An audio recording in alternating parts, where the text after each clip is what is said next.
Aujourd'hui, je suis ravie d'ouvrir ce nouveau format du podcast en recevant une artiste qui m'inspire, qui a de multiples casquettes, allant de la créative à l'animatrice de podcast, en passant par la mentor en marketing digital. Une personne qui, pour moi, est synonyme de couleur, de fraîcheur, de sourire et de persévérance. Et c'est notamment pour ça qu'aujourd'hui, je t'ai proposé de faire ce nouveau format avec moi. Hello Mélissa, je suis ravie que tu sois là. Moi aussi. C'est très intimidant pour moi. Mais faut pas. Je suis contente. Moi aussi. Je suis contente. Aujourd'hui, on va passer un peu de temps ensemble pour parler de ton parcours, pour parler de persévérance, de confiance en soi. Je suis trop contente. Moi aussi. Que tu sois la première invitée. Pour ceux du coup qui la connaissent pas, Mélissa, alors c'est Sebir, qui partage notamment sur les réseaux, donc Instagram et YouTube. Avant, tu partageais des contenus sur la couture, tout ça. On en reparlera. Et maintenant, c'est des contenus un peu plus intimistes sur YouTube où tu partages notamment tes productions quand tu étais petite. Exactement. Tout ça, on en reparlera. J'ai trop hâte. Avant de rentrer dans le vif du sujet, le concept, comme je te l'ai expliqué et comme du coup les gens vont le découvrir. Aujourd'hui, on va parler du coup de ton parcours, de plein de questions qui, moi, m'intéressent énormément, tout en faisant de l'art-thérapie. Oui. Parce que j'ai vraiment à cœur de faire découvrir, du coup, déjà à toi, même si tu es une artiste et que tu fais de l'art-thérapie d'une certaine manière. Et du coup, te faire découvrir à toi et faire découvrir aux gens qui écoutent ou qui regardent la vidéo. Tout simplement, vous pouvez le faire aussi en même temps si vous voulez. L'art-thérapie, c'est vraiment, je pense que je ferai un autre épisode dessus, mais c'est vraiment une manière de transformer quelque chose à l'intérieur de soi en inconscience grâce à différents médiums comme la peinture, la sculpture, les feutres, le dessin. Il y a tellement de moyens incroyables, l'art est génial pour ça. Et voilà, aujourd'hui, je te propose de faire un exercice qui s'appelle de la neurographie. Ok. Je sais pas si tu connais. Non, t'as jamais entendu parler. Il y en a un peu sur les réseaux, si tu regardes un peu, je vais te montrer des exemples. Ok. La neurographie, c'est un exercice qui est assez apaisant, normalement, parce que chez certains de mes patients, c'est l'inverse. Ça peut énerver, parce que tu vas voir que c'est... Moi, j'adore ça parce que j'aime beaucoup le graphisme, etc. Mais ça peut être énervant. En fait, la neurographie... alors là, c'est très graphique. Ah oui, c'est beau ça en plus. Là, c'est très graphique. C'est toi qui as fait ça ? Oui. Ah, c'est super beau. Là, c'est très graphique. Alors, ceux-là, ils sont vraiment très graphiques et ça m'a pris du temps. Ouais, ils sont beaux. Hein. Voilà, que je montre en même temps à la caméra. Voilà. Mais ça, c'est la neurographie très graphique. Ok. Tu peux faire tout simplement de la neurographie avec des couleurs. Je suis allée le chercher. Donc, c'est pas terminé. Ouais. Et le but, c'est vraiment pas de faire du beau ou de la représentation. Vraiment, l'art-thérapie, il n'y a pas besoin d'avoir de talent particulier. Là, en fait, la neurographie, on va partir d'un côté. D'accord. Tu vas faire une ligne avec des comment ça s'appelle ? Des bulles, on va dire, tu vois, comme ça. Hop, hop. Tu laisses voguer ton... Mais en bulle. Enfin, voilà. En fait, tu vas faire un trait, tu vas laisser voguer ta main. Ok. Et tu vas terminer quelque part autre. Ok. Dans un autre côté du dessin, tu vois. Et t'en fais plusieurs, en fait. Pour que ça s'entrecroise, etc. Pour que ça s'entrecroise, tout à fait. Et puis après, alors soit tu fais la technique où tu vois, il y a des des petits points là. Voilà. En fait, tu vas arrondir les angles, ça s'appelle. Ah. Et ça, chez certains patients, c'est très difficile aussi. Alors déjà, les bulles, ça peut être dur à faire pour certaines personnes. Oui. Et arrondir les angles aussi. Je sais que j'avais une patiente qui était « Ah non, moi, ça m'énerve. J'aime pas, j'arrive pas. » C'est vrai ? Ouais, et pourtant, voilà. Certains, moi, j'adore. Et puis après, l'étape d'après, c'est juste de colorier, en fait. Okay. Tu remplis. Allez. Tu peux faire des groupements et tout. Voilà. Donc là, nous avons... t'as une feuille devant toi. Oui. Ceux qui écoutent aussi, qui regardent, je vous invite à le faire en même temps que nous. Donc, t'as un stylo noir. Mm-hmm. Tu peux faire la base au stylo noir. Ou sinon, si tu veux faire des lignes avec différentes couleurs, tu peux aussi. Ok, ouais, c'est vraiment libre. Ouais. En art-thérapie, c'est vraiment ça. C'est je vais te proposer un exercice et toi, tu vas disposer avec ce qui te vient. Moi, je te dis, voilà, la base de l'exercice, c'est tu prends un stylo noir, tu fais tes bulles et tout ça, et tes traits. Mais si tu sens que tu n'as pas envie de faire au stylo noir et que tu as envie de faire avec d'autres stylos, d'autres feutres, tu le fais. Okay. Tu vois. Donc, Voilà. Okay. Écoute, je te propose qu'on se lance ensemble. Ouais. Et puis après, comme ça, on va pouvoir se lancer carrément dans le podcast. Allons-y. Donc du coup, voilà, on fait une petite ligne, on laisse venir. Et ce qui est ouf, c'est que je fais beaucoup ça à l'école où je travaille. Ah ouais ? Et les enfants, ça les fascine. Bah, tu m'étonnes. Et ils le font tous. Et du coup, dans l'école, je me balade, parfois il y a des dessins et je vois de la neurographie. Je me dis d'accord, mais c'est trop bien, c'est génial. Ils adorent. Ils ont compris, ils c'est très bien. C'est trop bien. Voilà, n'hésitez pas, ceux qui écoutent ou qui regardent, si vous voulez le faire avec nous, eh bien faites-le. Donc là, juste pour vous montrer un peu, ça fait des lignes, quoi, tout simplement. Voilà. Je montre aussi. Voilà. Donc là, il faut arrondir les angles. Ouais, enfin, c'est ça. En fait, tu fais un angle après un angle. C'est fait exprès de dire justement d'arrondir les angles. Ouais, okay. Tout à fait. Enfin, moi, j'utilise ça comme ça. C'est comme ça que je l'ai appris, tu vois. Sinon, si tu préfères faire sans arrondir les angles, tu peux aussi. Non, bah, ça fait partie du... Donc, je joue le jeu. Et faire des couleurs, quoi. Voilà, je sais pas si on va voir, mais... Voilà. Donc, du coup... Ça va être la petite expérience de savoir si on va réussir à faire de l'art-thérapie en même temps que parler. Je pense que ça va être compliqué. Parce que moi, j'aime bien regarder en plus quand je parle pour avoir le vrai échange et sentir les émotions de l'autre personne. Ouais. Bah écoute, on va faire à notre rythme. Oui, non, tu vois, quand il y a un petit moment de break, on va faire. Exactement. Voilà. Bon, bah, du coup, on va peut-être rentrer quand même dans le vif du sujet, qui est ta personne et tout ça. Déjà, est-ce que tu pourrais tout simplement... moi, j'ai fait ma petite présentation avec ma vision de ta personne, tu vois. Mais est-ce que tu pourrais, toi, te présenter de toute façon, on va parler de ton parcours, etc. après, de ce que tu fais aujourd'hui. Mais comment tu te présenterais ? Qu'est-ce que tu pourrais nous dire ? Comment je me présente ? Donc moi, je m'appelle Mélissa Sévir, j'ai 33 ans et aujourd'hui, je le dis, oui, je suis une artiste, même si ma phrase partout sur les réseaux est « un jour, je serai une artiste ». Donc je le suis et en fait, mon art consiste à faire donc du dessin, de l'aquarelle, bref, tout ce que je montre sur mes réseaux, etc. En même temps, de la photographie, du collage, du découpage, pour ensuite monter tout ça en vidéo. D'accord. Oui, ça fait cet effet-là... Mix média. Ouais, exactement. Ouais. Et en fait, le résultat de mon travail, donc c'est une vidéo finalement. Enfin, ça se transforme en vidéo.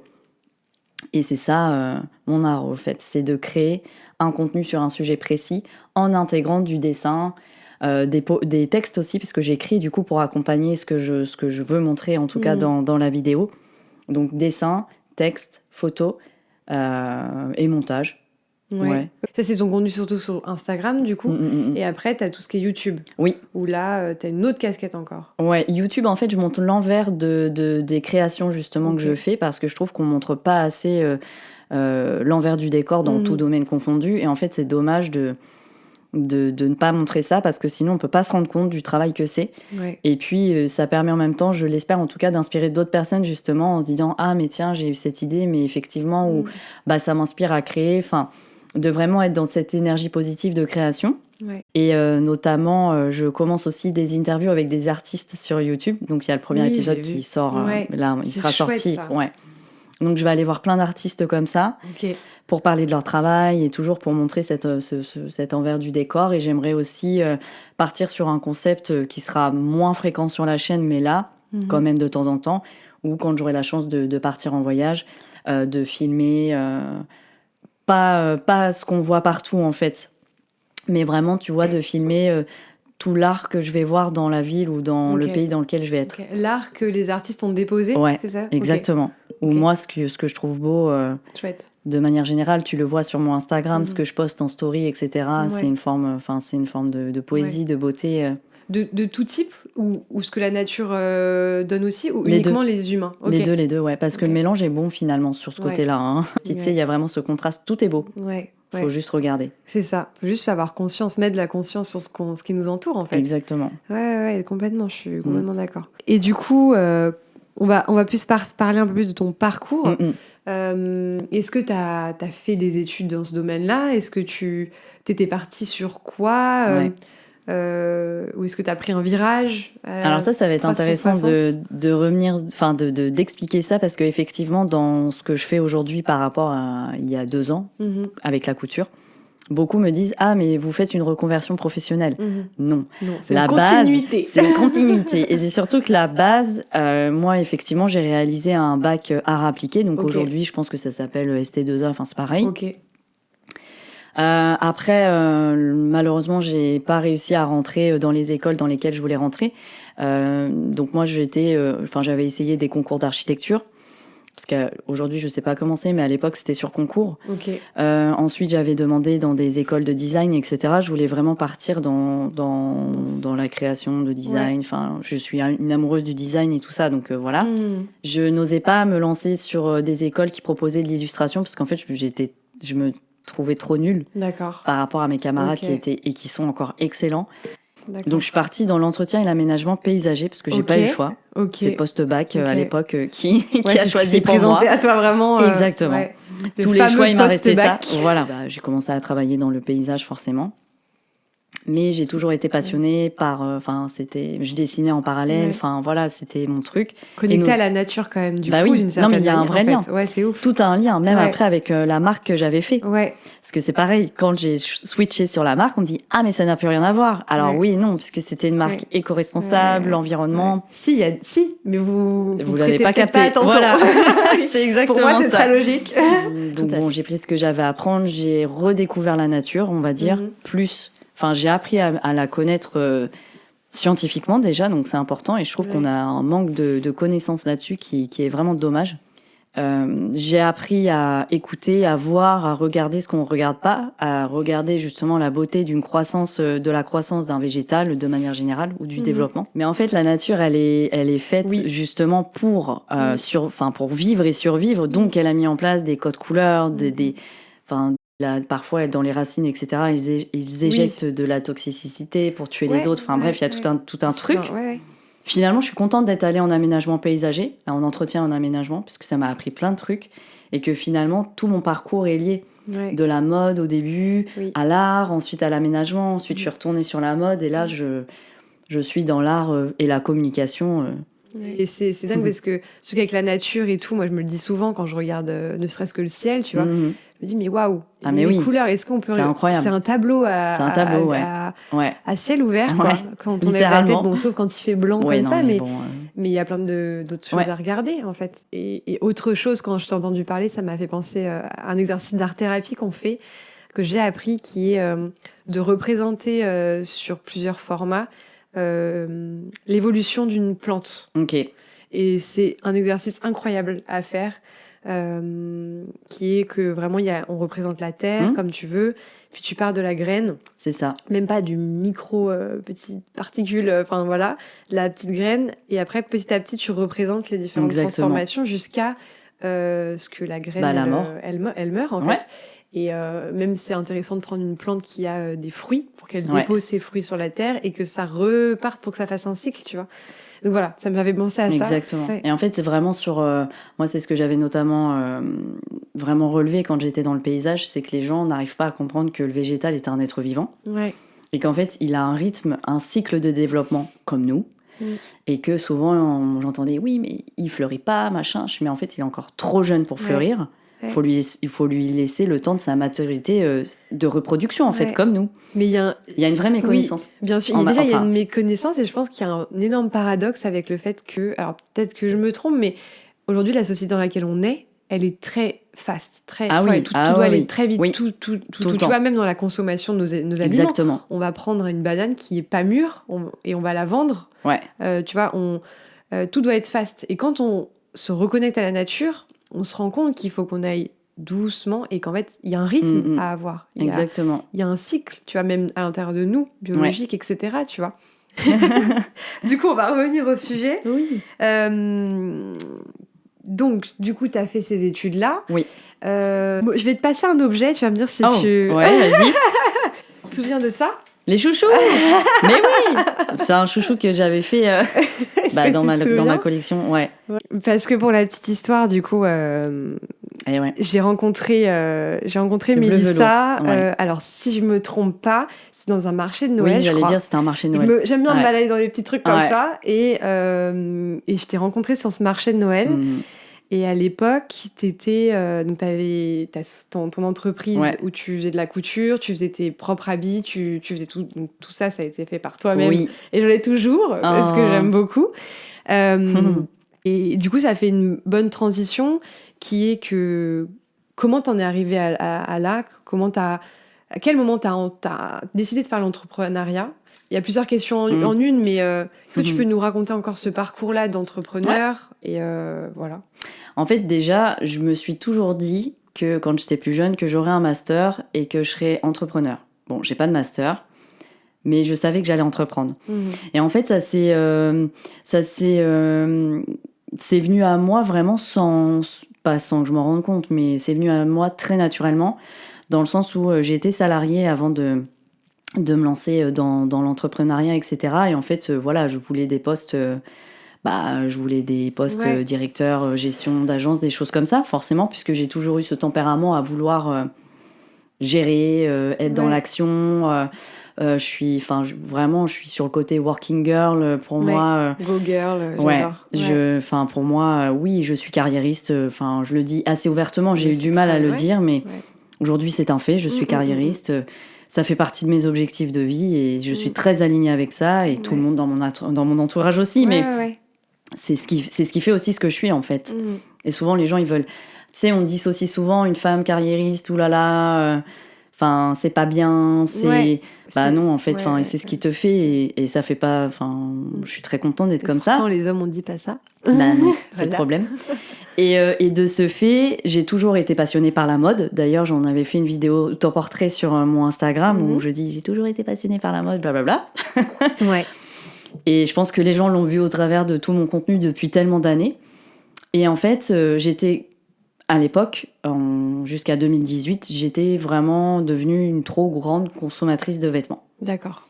Et je commençais à avoir des difficultés à m'habiller parce que ça taille très mal. Enfin, il faut dire ce qui est. En tout cas, mon gabarit fait que tu dois rencontrer aussi ce problème. Oui. Parce qu'ils font des vêtements assez universels. Voilà. Parce qu'en fait, chaque humain est... C'est ça. Et donc, je commençais à avoir des difficultés à m'habiller et je commençais à en avoir marre de trouver toujours la même chose dans tous les magasins. Et ce côté fast fashion me dérangeait vraiment. Du coup, je me suis dit, si tu veux tes propres fringues, va falloir que tu les fasses, ma cocotte. Donc, en fait, je suis devenue autodidacte. Ouais.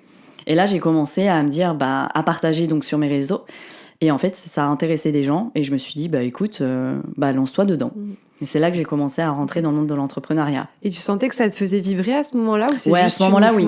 Okay. Non, à ce moment-là, oui. Après, non. À ce moment-là, oui. Oui, parce que les gens ne voient pas... C'est pour ça que j'essaie vraiment de libérer la parole et tout, parce qu'en fait, on parle que des choses positives, etc. Les gens pensent que tu t'éclates. Et en fait, moi, ma marque, je le dis, et je l'ai dit plein de fois, elle m'a vampirisée. En fait, aujourd'hui, je ne peux plus l'avoir. J'ai vraiment fait un break et en fait, tout le monde... m'a vue, notamment sur les dernières années, hyper épanouie avec, mais en fait, pas du tout. C'était de l'image. Donc, je gardais ma bonne image, et puis les gens n'avaient pas... J'estimais qu'en fait, on n'avait pas à avoir... Oui, ça m'appartenait, ouais, complètement. Mais en fait, j'en pouvais plus, quoi. Ouais, d'accord. Et du coup, ça a duré pendant Non. J'ai eu la marque de 2018 à 2023. Ok. Ouais, je l'ai eu longtemps. Et t'as quand même poussé jusqu'à... Ah, j'ai poussé. Parce que je suis... J'adore. Je sais pas, je suis têtue. Ah oui. Mais pas poussé en mode négatif. J'ai trouvé ça génial, moi, à l'époque, quand j'avais vu que t'avais ouvert un shop, tu vois. Oui, c'était un de mes objectifs. Waouh, c'est incroyable. Donc, je savais que c'était qui tout double. Mais je me suis dit, si je tente pas, je ne vais pas le savoir. Ouais, c'est ça, en fait. Il faut tenter. Donc, j'ai tenté, On va dire que j'ai perdu. Mais d'un autre côté, j'ai gagné plein d'autres choses. Parce que finalement, quand j'ai pris la décision d'arrêter, là, ça a été la libération totale. En fait, comme une mauvaise relation, clairement. Ouais.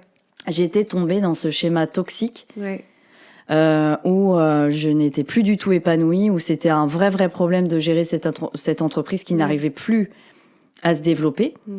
Ça devenait un poids, en fait. C'était devenu un poids et ça devenait dangereux financièrement, etc. Parce qu'il faut aussi expliquer aux gens, tu vois. Je trouve qu'il y a trop de tabous, en fait, dans notre société. C'est ça qui est dommage. Ouais.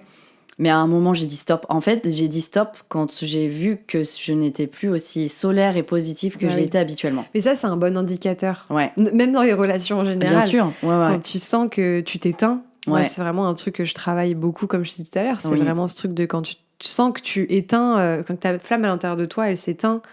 Et que là, c'est pas bon. Bah, c'est pas bon, c'est quoi. pas bon, ouais. Et je me rappellerai, je pense, à vie, comme une relation. Hein. Ouais. C'était un soir en novembre, dans la nuit, parce que ça en arrivait à me réveiller, en fait. Et ouais, ça aussi, c'est un indicateur. C'est un indicateur. Et je me suis dit, stop, c'est fini. Ouais. Et là, ça a switché dans ma tête. Ok. Waouh. Et tu t'es sentie bien? Ou c'était plus dur, je pense, d'un coup? Alors, je me suis sentie bien. Et après, je me suis dit... comment je vais faire pour me sortir par de où ça commencer, je pense. Voilà. Parce que t'es tout seul. Hein. T'ouvres un rideau, en fait. Exactement. T'es tout seul pour fermer une entreprise, etc. Ouais. Faites attention. D'accord. Alors, il faut y aller, hein, vraiment, quand il y a des envies de projet, il faut y aller parce qu'on n'a qu'une vie. Ouais. Mais faites attention parce que ça peut vite dériver et ça peut être dramatique, quoi. Je me suis arrêtée à temps. Ouais. Tu l'as senti, quoi. Ah oui. Okay. Bah, après, tu vois, j'étais partie du principe aussi où on n'a qu'une vie. Moi, j'ai envie de la vivre à fond. Ouais. Donc, je voulais être entrepreneur. Je le suis encore aujourd'hui, mais j'ai réussi à le faire. Je voulais créer une marque de vêtements. J'ai réussi à la faire. Mais pas au détriment, en fait, tout ça, de mon confort quotidien, de mon mental. Ouais, de ta santé mentale, hein, de tout ça, bien sûr. C'est un équilibre à avoir, en fait. Hein. Exactement. Mais tu sais que du coup, aujourd'hui, on me demande encore, on m'a demandé il n'y a pas longtemps, mais du coup encore et tout, je dis non, la machine elle est rangée là depuis 2 mois, c'est fini, j'ai besoin de complètement, pour le moment en tout cas. Ouais, t'es sur une autre phase. Ah, Peut-être que ça reviendra plus tard. Ouais, mais on va repartir un peu plus sur le monde créatif, artistique, qui est qu'à côté de cette casquette d'auto-entrepreneur et avec la stratégie de communication digitale, etc. Donc, comme on le disait au début, t'es une artiste. Et ça, depuis toute petite. Ouais. Donc, en fait, là, depuis peu, tu fais des vidéos YouTube, notamment pour partager sur ces contenus-là.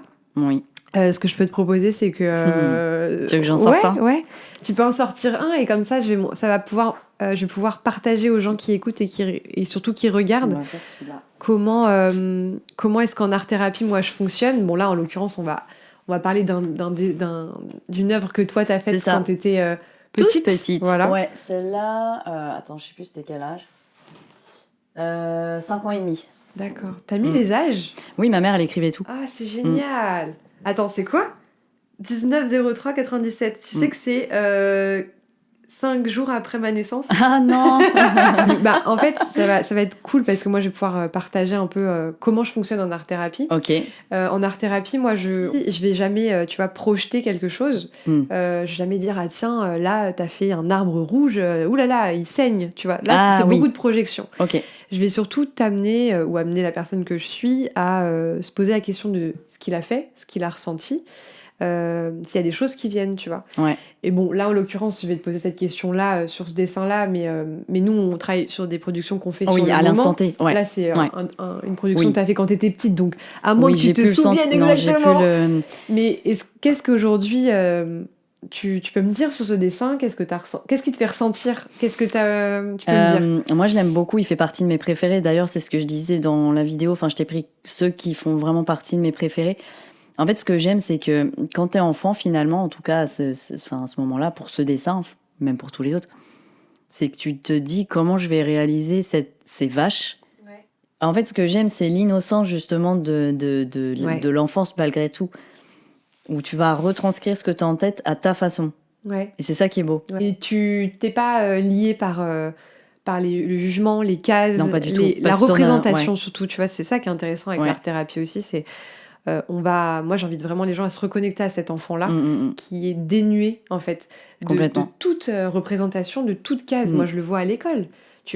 Il vient, il fait un trait, et il vient te voir et il dit « Oh regarde, je t'ai fait un dessin !» Bah oui. Et il est trop content et moi je suis contente aussi, tu vois. Et en fait on s'en fiche de la représentation. Exactement. Et du coup, est-ce qu'aujourd'hui tu continues à peindre ? En fait j'ai arrêté... le monde du travail, etc. Et puis le fait de ne pas réussir à me faire éditer sur un projet que j'avais, j'ai complètement arrêté. Je me suis renfermée, hein, clairement. C'était quand ? Ça devait être plus ou moins en 2014 que j'essayais vraiment de me faire éditer sur une petite bonne femme que j'avais... Attends, je vais te montrer. Une petite bonne femme, comment je parle ? Une bonne femme. Une bonne femme. À la campagne. Hein. On n'oublie pas d'où on vient. Exactement. Ah oui, c'est un petit... Oh, j'adore. Et en fait, c'était moi. C'est ouf. Et je voulais me faire... je racontais ma vie au travers de Ah, c'est trop bien. Un dessin par jour. Et en fait... Je peux montrer vite. Bien je sais sûr, pas si on verra de là, mais... C'est de l'aquarelle. Ouais. Oui, j'ai beaucoup travaillé à l'aquarelle de 2000... c'est fou, les de couleurs. Mon bac à... Ouais. Orange, rouge, bleu, c'est ouf. Donc, je me suis un peu... comment dire... en fait, tu te dis, je suis nulle, quoi. Encore. Enfin, comme on me disait en cours, si j'arrive pas à me faire éditer, c'est que je suis nulle. Ce qui est faux, hein. Mais oui. voilà. Mais quand il y a des choses qui sont ancrées à l'intérieur de nous, parfois, c'est plus compliqué. Ouais. Quand le mal est fait, le mal est fait. Et donc, j'ai arrêté. Et en fait, j'ai repris que récemment. Bon, par contre, ça fait 10 ans que j'ai pas dessiné. Donc, je repartage là ce que je monte sur les réseaux. Ok. Et j'ai vu en lien avec ça que tu avais comme projet, par contre, de... Ah oui. Peut-être t'auto-éditer autre chose. Un livre, en fait, ça me poursuit depuis tellement d'années. Ouais. Et c'est vraiment en retombant sur tous mes dessins et tout, je dis, mais en fait, pourquoi je l'auto-édite pas ? Je veux vraiment mettre ces dessins dans un livre, à côté mettre mes textes et faire un mélange de ce que je produis aussi aujourd'hui. Mix encore. Exactement, toujours. Je suis personnage. atypique et éclectique, c'est ce que je dis tout le temps. C'est ce qui fait toi, hein, et c'est comme ça qu'il faut être. Ce qu'on disait au début, avant d'enregistrer, c'est le plus authentique possible et prendre un peu toutes ces casquettes et jouer avec ce qu'on veut montrer sur les réseaux, évidemment. Quoi. Oui. Ok, et moi, je voulais parler aussi avec toi de sujets un peu plus, pas généraux, mais ça va revenir à ce qu'on disait, qui est, c'est pour ça aussi que je t'ai invité aujourd'hui dans le podcast, comment tu as, au fil du temps, continué à persévérer dans tout ce que tu as fait, tu vois ? Comment t'as... J'ai fait des gros yeux. Comment t'as fait ? Parce que moi, je sais que, tu vois, c'est pour ça, encore une fois, que j'ai fait ce podcast, c'est parce que j'ai à cœur d'interviewer des personnes qui ont des chemins de vie un peu comme ça, et malgré la fermeture de ton entreprise, malgré le fait que t'as pas eu tes études que tu voulais... comment aujourd'hui tu continues à mener tes projets ? Qu'est-ce qui fait que tu persévères en fait ? Je pense que c'est la détermination qui est liée forcément à... En fait, les gens, ils se posent pas la question, mais les gens sont ce qu'ils sont, mais pour des raisons particulières. Et souvent, c'est lié à ton enfance. Oui. Ça, c'est vrai. Et en fait, c'est de par ce que j'ai vécu, etc., c'est ça qui fait ce que je suis aujourd'hui, c'est tout. Ouais. Et cette détermination, elle vient de là et je la perdrai jamais. C'est inspirant parce que tu vois, c'est dur parfois de persévérer dans ce qu'on fait, tu vois. Je trouve, mais en fait, moi j'ai remarqué, en tout cas avec moi, peut-être que du coup c'est propre à moi, c'est dès que j'ai ressenti que j'étais à la bonne place et que je faisais quelque chose que j'aimais, en fait, il y a même plus de question de persévérance. On y va, quoi. En fait, on y va. Mais quand on est dans ce cercle un peu insidieux de « Ok, j'ai pas de persévérance. Est-ce que c'est fait pour moi ou pas ?» Tu vois, tu te poses plein de questions. C'est ça qui est difficile, je trouve. Parce que moi, avant de faire ces projets-là, j'avais envie de faire ces projets-là. Mais je suis en mode « mais j'ai pas envie de persévérer. » Comment t'expliquer ça ? Parce que c'était pas le moment. Oui, c'est ça aussi. En fait. Ouais, je pense que justement, si à ce moment-là, tu pensais que tu dis « Ouais, mais non, flemme ou quoi », en fait, c'est juste que c'est tout simplement pas le moment et que tu dois t'écouter. Et passer à autre chose. Peut-être pas avorter le projet, mais passer à autre chose. Et la preuve en est, t'en reviens. Oui, mais complètement. J'en reviens. Mais on revient toujours. C'est vrai qu'on revient toujours. Ah, tout le temps. C'est impressionnant.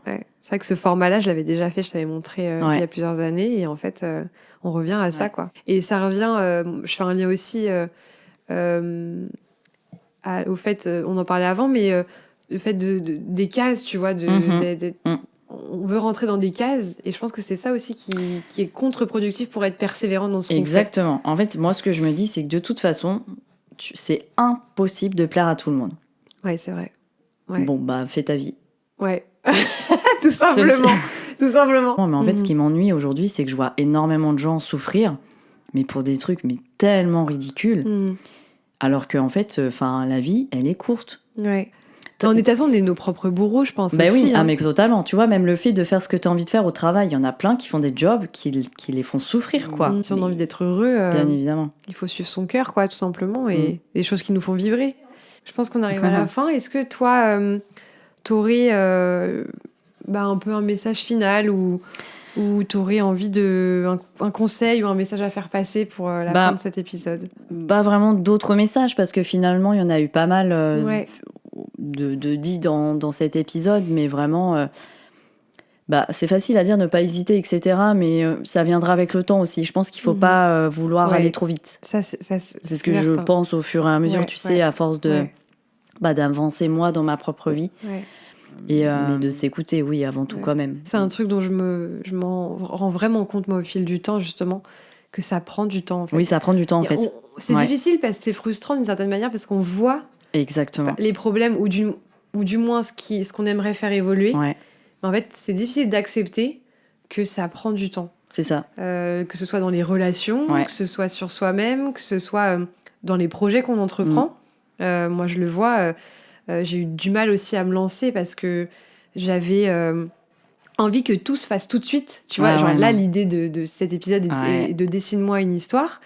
Et c'était parti. Je voulais tourner le lendemain. Allez, c'est parti, on y va. Tu vois, j'avais un truc... Ouais, je vois. Et c'est bien parce que ça veut dire que c'est un truc qui t'excite, etc. Tu vois.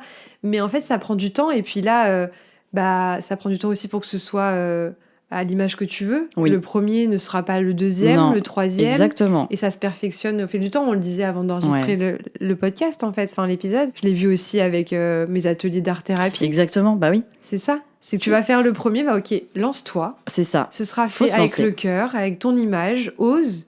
Exactement. Et tu vas voir qu'au fil du temps, c'est ça, oser. Oser. En fait, il faut juste se lancer, oser. Et c'est super facile à dire, mais si on sent qu'il y a un truc dans notre cœur qui vibre, faut y aller. Faut y aller, ouais. Et on le fait comme on peut, et ça viendra. Et puis voilà.